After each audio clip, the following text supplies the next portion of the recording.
Bonjour, vous écoutez l'épisode 102 de la saison 2 du podcast Revue et Corrigé.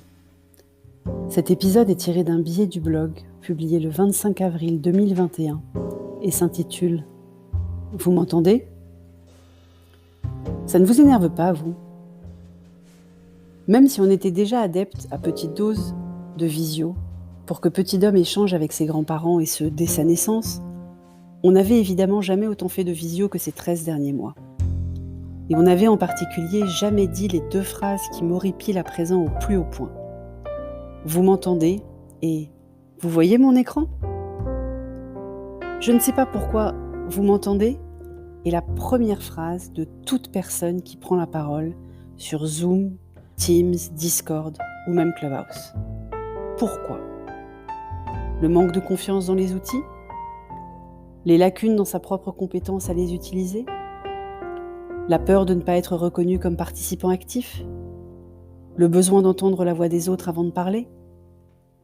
Parce que sur FaceTime, pendant des années avant la pandémie et son explosion de visio, aucun de mes interlocuteurs ne m'a jamais dit « vous m'entendez » ou plutôt « tu m'entends » parce que c'était généralement des gens proches.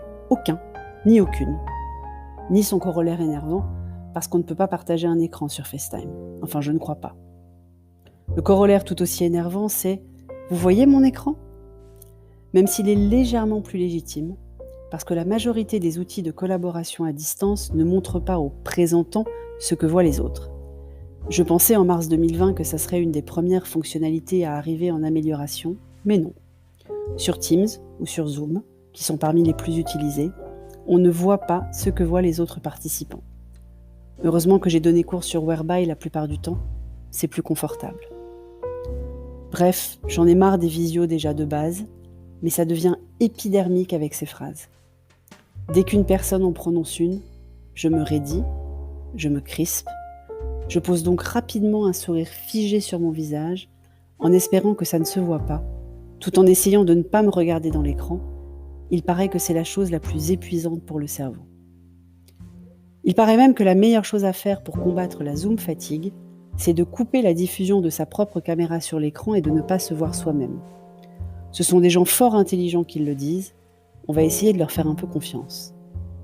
Mais depuis que je le sais, je ne suis pas passée à l'acte. D'abord parce que franchement, les outils ne font rien pour nous faciliter les choses. C'est enfoui sous un tas de paramètres et il faut le reparamétrer à chaque call.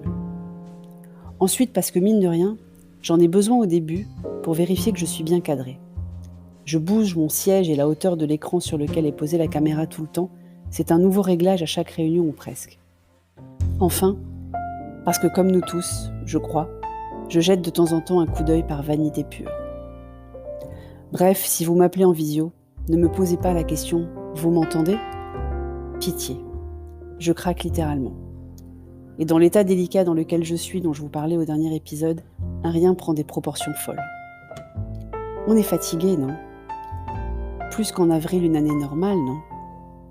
Le manque de déplacement, de vie sociale même professionnelle, de sorties, de liberté, de restaurants, de loisirs, de voyages, de perspectives, de frontières vie pro, vie perso, tout cela épuise plus vite.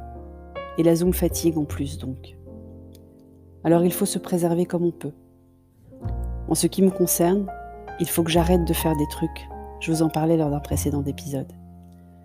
Donc je vais altérer la périodicité de ce podcast et passer à 2 épisodes par semaine, le mercredi matin et le dimanche matin.